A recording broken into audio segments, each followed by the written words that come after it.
अशा पद्धतीने आपल्या दोन्ही पण कटोऱ्या जोडून झालेल्या आहेत. आता आपल्याला कटोरीला टक्स टाकून घ्यायचे आहेत.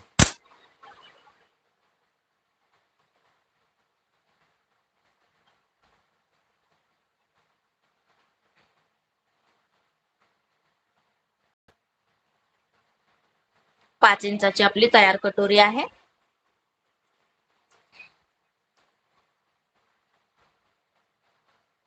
तीन इंचावर आपण याला टक्स टाकूया आणि 1.5 इंच टक्सची रुंदी घेऊया आणि या दोन्हीला शिलाई करून घेऊ.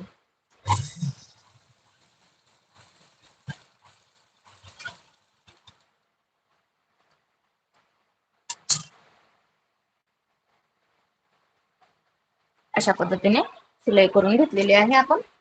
आता आपण पाहूया की आपली 5.25 इंचाची कटोरी तयार झाली. अर्धा इंच हुक पट्टीला जातं, मग आपली 5 इंचाची कटोरी तयार होते. दुसऱ्या पण कटोरीला आपण टक्स टाकून घेऊया.